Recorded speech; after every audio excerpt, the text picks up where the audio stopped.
Salam sejahtera dalam kasih Tuhan kita Yesus Kristus. Perkenalkan, nama saya Bilgraf Immanuel Papia, Prodi Pendidikan Agama Kristen dari Sekolah Tinggi Teologi Rumah Murid Kristus Bitung. Pada saat ini saya akan menceritakan isi Alkitab dari Kitab Kejadian sampai kepada Wahyu. Dan kita langsung saja mulai kepada pembahasan kita di saat ini. Yang pertama, sebagaimana kita ada di Kitab Kejadian. Dalam Kitab Kejadian menceritakan mengenai penciptaan, dan masa ini terjadi sekitar 5.500 tahun sebelum Masehi. Di sana ada penciptaan sebagaimana Tuhan menciptakan alam semesta, dan Tuhan menciptakan manusia, laki-laki dan perempuan, yaitu Adam dan Hawa, diciptakan Tuhan di Taman Eden. Dan kemudian Adam dan Hawa setelah diciptakan, Tuhan memberikan perintah kepada mereka kalau jangan memakan buah pohon yang ada di tengah-tengah taman itu, sebagaimana buah pohon itu adalah buah pohon pengetahuan yang baik dan yang jahat. Akan tetapi manusia yang diciptakan Allah itu melanggar apa yang diperintahkan oleh Allah, dan kemudian mereka jatuh ke dalam dosa, dan disitulah mereka kehilangan kemuliaan Allah. Dan kemudian di sana ada Injil yang sebagaimana ketika manusia jatuh ke dalam dosa, Allah tetap menjanjikan sebuah pemulihan bagi kehidupan manusia. Di situ ada Injil yang pertama di dalam Kitab Kejadian 3 ayatnya yang ke-15, sebagaimana di sini berbicara mengenai kedatangan Mesias, yaitu Yesus yang akan datang untuk menebus segala dosa manusia. Dan di dalam Kitab Kejadian ini ada keluarga yang pertama, dan kemudian di sana terjadi pembunuhan, yaitu antara Kain dan Habel, sebagaimana Habel persembahannya yang diindahkan oleh Tuhan, sedangkan Kain tidak diindahkan oleh Tuhan. Dan pada saat itu terjadi pembunuhan antara Kain dan Habel, sehingga Kain membunuh adiknya Habel. Kemudian Habel meninggal, dan di sana terjadi juga ada peristiwa Nuh, sebagaimana dikenal dengan peristiwa banjir dan pelangi, di mana setelah air bah itu kemudian pelangi, membuktikan bahwa dari setiap kesalahan yang manusia lakukan, dari setiap penghukuman yang Tuhan berikan kepada manusia, Tuhan tetap menjanjikan sebuah pemulihan bagi kehidupan manusia. Peristiwa ini dikenal dengan peristiwa Nuh, yang dimana peristiwa ini masih dalam Kitab Kejadian. Kemudian di sana ada peristiwa mengenai Menara Babel. Di dalam Kitab Kejadian ada peristiwa mengenai Menara Babel, di mana manusia itu membentuk sebuah menara yang tingginya sampai ke langit. Mereka ingin menandingi Tuhan, dan kemudian Tuhan murka terhadap apa yang dibuat oleh bangsa itu. Dan kemudian Tuhan mengacau balaukan bahasa mereka, dan akhirnya mereka terpisah, terpecah-pecah, dan mereka menyebar ke seluruh dunia. Kemudian masih dalam Kitab Kejadian, di sana bercerita mengenai Abraham.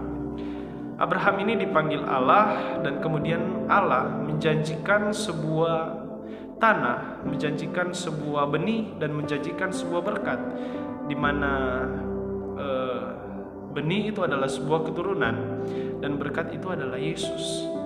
Kemudian di sana berbicara mengenai Ishak dan Ismail, yang merupakan Ishak adalah anak perjanjian dari Abraham dan Allah, yang Tuhan Yesus karuniakan kepada Abraham dan Sarah.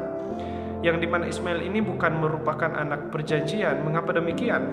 Karena Ismail ini adalah anak yang diperoleh dari Hagar, bukan dari Sarah. Dan Ishak ini merupakan anak yang Tuhan janjikan untuk menerima keturunan, untuk menerima berkat keturunan dari Abraham ini.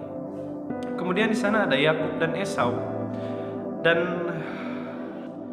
Dan kemudian Yakub ini memiliki 12 anak yang biasa disebut dengan 12 suku Israel. Jadi 12 suku Israel ini salah satunya adalah Yusuf. Dan seperti kita ketahui bersama bahwa cerita tentang Abraham ini terjadi antara sekitar 2000 tahun sebelum Masehi. Dan kemudian 12 suku Israel ini salah satunya adalah Yusuf, yang dimana kejadian ini atau peristiwa ini terjadi sekitar 2000 tahun sebelum Masehi. Jadi Yusuf ini adalah seorang tokoh yang sangat baik, yang sangat patut untuk kita contohi sebagai orang-orang Kristen. Sebagaimana ceritanya adalah dia diberlakukan tidak adil oleh saudara-saudaranya iri, dan kemudian Yusuf ini dijual oleh saudara-saudaranya. Kemudian Yusuf ini dimasukkan ke dalam sumur, dibuat tidak baik oleh saudara-saudaranya. Kemudian dia dijual ke Mesir, dan di sana Yusuf menjadi perdana menteri di Mesir, dan dia memerintah di sana. Dan bangsa Israel pada waktu itu menjadi budak di Mesir selama 430 tahun. Dan kemudian Musa dipanggil Allah untuk memimpin bangsa Israel keluar dari tanah Mesir, di mana peristiwa ini terjadi sekitar 1500 tahun sebelum Masehi. Dan Tuhan ini memanggil Musa. Sebagaimana Tuhan memanggil Musa ini dengan tujuan adalah untuk membebaskan bangsa Israel dari Mesir. Dan kita sudah masuk pada kitab Keluaran. Dan peristiwa Musa ini terjadi sekitar 1500 tahun sebelum Masehi. Dan di mana di sini berbicara mengenai Gunung Sinai, di mana Musa menerima perintah Allah yang ingin disampaikan kepada bangsa Israel. Dan di sini berbicara mengenai moral, sipil, dan upacara atau ritual. Kemudian di sana ada Yosua dan Kaleb untuk memata-matai tanah Kanaan, dan 10 lainnya untuk melihat keadaan tanah Kanaan. Dan kemudian di sini Musa berkhotbah. Tapi seperti kita tahu bersama bahwa Musa ini gagal membawa bangsa Israel untuk masuk ke dalam tanah Kanaan. Mengapa demikian? Karena Musa ini melakukan tidak seperti apa yang diperintahkan oleh Tuhan kepadanya. Mengenai peristiwa untuk bangsa Israel ingin minum, tapi Musa ini tidak melakukan seperti apa yang difirmankan oleh Tuhan.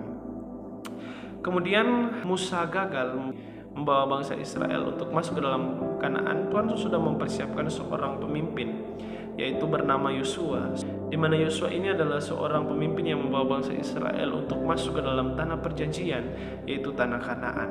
Dan mereka berhasil membawa bangsa ini untuk masuk ke dalam tanah Kanaan ini, di mana tanah Kanaan ini adalah tanah yang berlimpah susu dan madunya. Dan kemudian ketika Yosua ini berhasil membawa bangsa Israel untuk masuk dalam tanah Kanaan, Yosua ini meninggal. Kemudian ketika Yosua meninggal ini, dia belum mempersiapkan siapa yang akan menggantikannya. Kemudian terjadilah masa anarki, di mana bangsa Israel pada waktu itu tidak memiliki seorang pemimpin. Maka bangsa Israel mengangkat hakim yang sebagaimana akan memimpin kehidupan mereka pada waktu itu.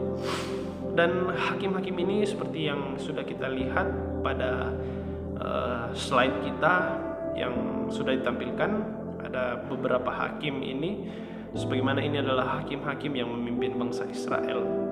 Dan kemudian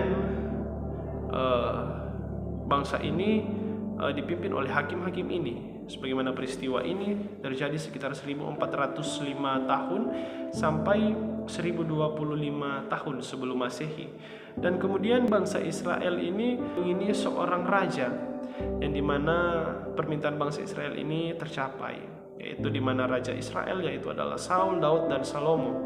Dan ketika Salomo meninggal, kerajaan ini terpecah menjadi dua, yaitu utara dan selatan. Dan kemudian utara ini ada 10 suku, dan selatan ini adalah 2 suku. Kemudian utara ini akibat ketidaktaatan mereka, begitu juga dengan selatan, akibat ketidaktaatan mereka dibuang oleh Allah.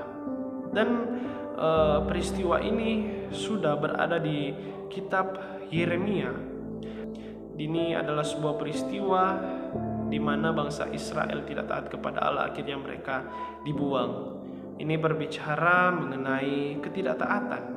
Akhirnya mereka dibuang ke Asyur dan Babel. Dan masa pembuangan ini terjadi sekitar 500 tahun sebelum Masehi. Dan pembuangan ini berlangsung selama 70 tahun. Dan ada 3 perjalanan, sebagaimana 3 perjalanan ini dikenal dengan pengembalian bangsa Israel dari pembuangan. Sebagaimana yang pertama dipimpin oleh Zerubabel, kedua oleh Esra, dan ketiga oleh Nehemia. Dan kemudian ada masa di mana Allah tidak berfirman, dan masa ini terjadi pada sekitar 500 tahun sebelum Masehi. Masa ini dikenal dengan senyap. Sebagaimana masa ini ada penafsir yang mengatakan bahwa masa ini berhubungan atau masa ini adalah masa di mana Tuhan tidak berfirman karena Tuhan merancangkan seorang Mesias atau seorang penebus yang akan datang ke dunia untuk menyelamatkan kita umat manusia. Kita sudah sampai pada kitab Maliaki, dan berikutnya kita masuk ke dalam Yesus. Sebagaimana Yesus ini adalah seorang Mesias yang sudah dinubuatkan di dalam kitab Perjanjian Lama, mulai dari kitab Kejadian 3 ayat 15 tadi mengenai Mesias yang akan datang, yang akan meremukkan kepala ular, itu berhubungan dengan kedatangan Mesias. Dan inilah dia, Yesus. Dia telah lahir, dia telah datang ke dunia, dan di mana kita ketika dia lahir kita memiliki hidup, dan di sana mulailah terjadi pemulihan. Dan kisah tentang Yesus ini mengajarkan kita banyak teladan yang harus kita ikuti. Sebagaimana dia adalah juru selamat yang sudah dinubuatkan, yang sudah dirancangkan oleh Allah untuk menyelamatkan kita umat manusia ini yang berdosa. Dan peristiwa Yesus ini terjadi sekitar 6 tahun sebelum Masehi. Jadi inilah cerita Alkitab dari kitab Kejadian sampai kepada Wahyu. Terima kasih, semoga apa yang sudah disampaikan bisa memberkati saudara-saudara sekalian, dan terima kasih yang sudah menonton. Tuhan Yesus memberkati.